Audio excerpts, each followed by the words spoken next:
Se você é cristão, se você acredita que as Escrituras são a palavra de Deus revelada, talvez alguma vez escutou ou você mesmo sentiu interiormente o reclamo de: como posso acreditar no Antigo Testamento se aqui tem um monte de normas que eu não posso ou não quero cumprir?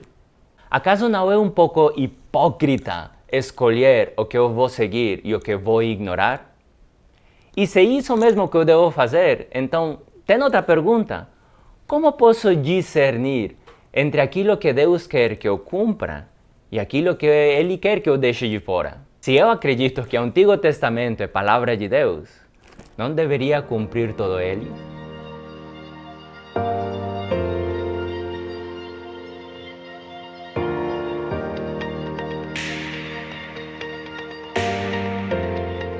E aí, tudo bem? Eu sou o Padre Daniel Inestrosa. E esta pergunta é muito honesta. E aqui tem alguns critérios que podem nos ajudar na reflexão sobre a resposta, né? Vamos começar com o Papa Bento XVI. O Papa escreveu um livro chamado Jesus de Nazaré. E nesse livro ele reflete sobre o Antigo Testamento.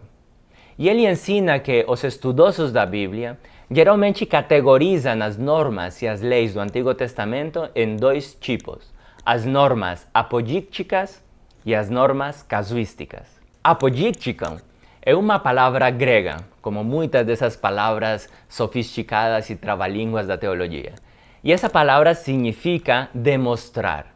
E se refere a uma frase que é clara e direta, inquestionável, irrefutável. Uma lei apodítica, por exemplo, é não matarás. E outra, muito clara e direta, não roubarás. As normas casuísticas são normas práticas e concretas, que dependem muito mais das circunstâncias.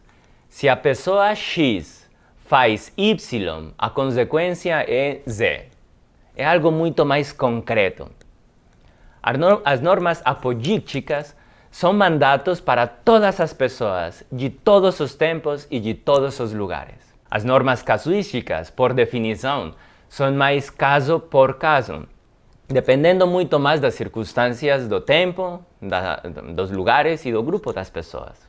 Vamos fazer isto aqui mais simples, né? Sem contrariar ao Papa, mas vamos usar de outra categorização, de outra estrutura, que pode ser mais claro e direto. Quando lemos o Antigo Testamento, vamos encontrar três tipos de leis. Sim, sabemos que o Papa falou dois, nós não temos o intelecto do Papa, então vamos falar de três, mais claro.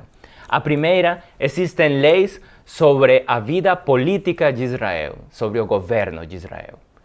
A segunda, existem leis sobre a vida religiosa do povo, as normas sobre o templo e o culto. E terceiro, existem normas sobre a vida social e a vida moral do povo de Israel, sobre aquilo que eles consideravam certo, verdadeiro e santo. Estas últimas são as normas que o Papa define como apodícticas, irrefutáveis, inquestionáveis e universais. Vamos lá, as normas de governo. ¿Por que não seguimos todas elas? Porque as normas de governo estavam estabelecidas para o povo de Israel especificamente no tempo do seu reino e estavam sujeitas a essas circunstâncias. Agora, já não é nosso tempo do reino de Israel. E para muitos de nós, Israel já não é nosso governo. Então, as circunstâncias mudaram. Por exemplo, numa cidade, por exemplo, como Brasília, que tem limites de velocidade, onde para cruzar uma ponte está em 60 km por hora, antes de entrar na ponte passa para 50 e pouco depois em 60.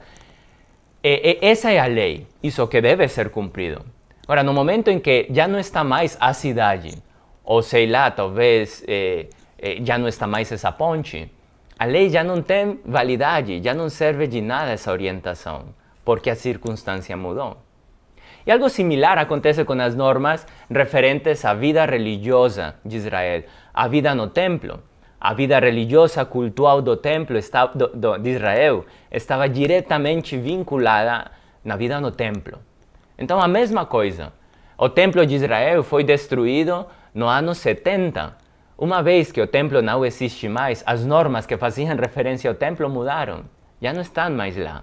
E o terceiro tipo de normas, aquelas que regulam a vida moral do povo, precisamente por serem inerentes, por fazer parte do ser humano enquanto ser humano, que fazem parte da natureza de todo ser humano, são sempre válidas, porque seres humanos existiam antes e ainda existem agora. E aquilo que regula tudo aquilo que é bom, verdadeiro e justo para o ser humano, ainda é válido hoje. Essas são as normas perenes, apolíticas, usando a linguagem do Papa Bento, ou essa é a norma moral da lei natural do nosso coração, usando também o ensinamento e o magistério da Igreja. Podemos pensar em Deus como um tirano que busca controlar nossas vidas? Ou podemos escutar Ele como um pai que busca oferecer-nos orientação, propósito, sentido na vida? Como aquela imagem clássica das vias de um trem. Os trilhos do trem aproveitam a força do trem para conduzi-lo mais rápido e mais seguro ao seu destino. Nós não temos como conhecer todas as circunstâncias da nossa vida e todas as consequências dos nossos atos. As normas morais são esses trilhos que nos vão dar segurança e eficácia à nossa vida. Sem esses trilhos, sem essas normas morais, vamos ter duas opções. Ou ficamos parados na estação dos nossos medos e inseguranças com um temor a ter um acidente, ou saímos de controle e nos autodestruímos. A minha experiência é que enquanto mais perto estou de Deus e mais atento à sua vontade, eu sou mais livre, tenho mais entusiasmo e mais segurança em ir a buscar e conquistar os meus ideais. Pelo contrário, enquanto estou mais longe, geralmente estou mais sujeito a prestar atenção nas expectativas de muitas outras coisas e pessoas, mais inseguro de mim mesmo e às vezes até com mais temor de sair ao encontro daquilo que eu considero o bem, aquilo que eu preciso. Poderíamos dizer que enquanto mais afastado estou de Deus, mais escravo estou das coisas que não são Deus. Enquanto eu mais quero fazer as coisas my way, segundo os meus critérios e a minha visão e os meus próprios impulsos, cada vez estou mais escravo desses mesmos impulsos. Mas Deus Nosso Senhor está para conduzir-nos uma vida com propósito, para dar um sentido a todas nossas ideais, a todos aqueles dons pessoais que Ele nos deu. Eu te convido a viver uma vida com propósito, uma vida em Deus. Deus abençoe.